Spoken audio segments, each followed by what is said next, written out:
अब कानून व्यवस्था किसी एक राज्य के दायरे में सिमटी रहने वाली व्यवस्था नहीं रह गई है।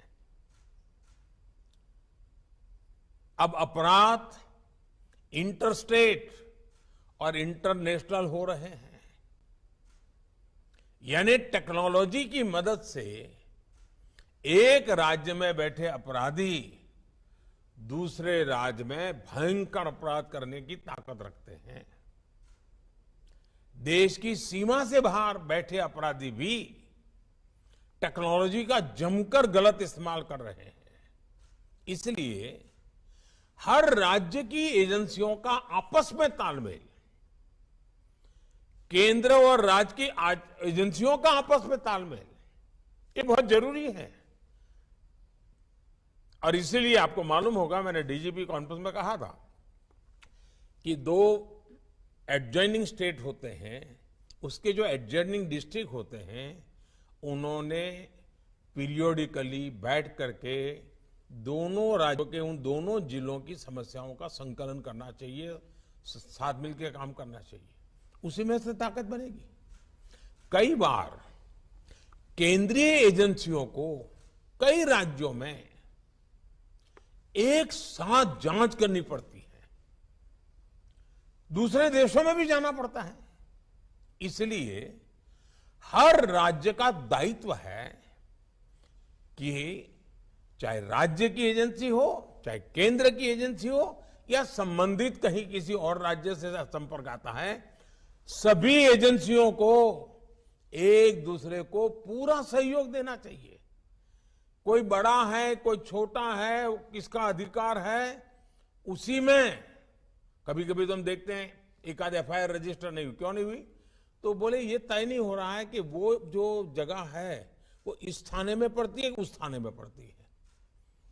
ये जो चीजें हैं वो सिर्फ पुलिस थाने तक नहीं है, राज्यों के बीच भी हो जाती हैं, केंद्र और राज्य के बीच में हो जाती हैं, भारत और विदेश की व्यवस्थाओं के साथ हो जाती है। इसलिए हमारी एफिशिएंसी के लिए, हमारे आउटकम के लिए, सामान्य नागरिक को सुरक्षा देने के लिए हमारे बीच में तालमेल, संकलन, सहयोग बहुत अनिवार्य है। और इसके लिए जितना संकलन बढ़ेगा, आपके राज्य की भी ताकत बढ़ने वाली है। साथियों, साइबर क्राइम हो या फिर ड्रोन टेक्नोलॉजी का हथियारों और ड्रग्स तस्करी में उपयोग, इनके लिए हमें नई टेक्नोलॉजी पर काम करते रहना होगा। अब देखिए, हम 5G के युग में घुस गए हैं।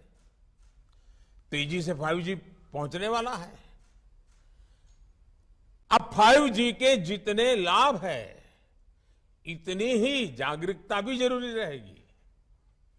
5G से facial recognition technology, automatic number plate recognition technology, drone और सीसीटीवी जैसी टेक्नोलॉजी, परफॉर्मेंस में ये कई गुना सुधार होने वाला है।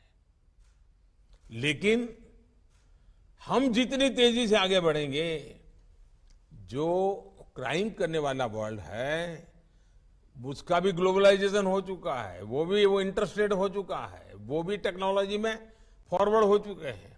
मतलब हमें उनसे 10 कदम आगे जाना होगा। हमें हमारी कानून व्यवस्था को भी स्मार्ट बनाना, इसके लिए बहुत ही आग्रह से काम करना पड़ेगा।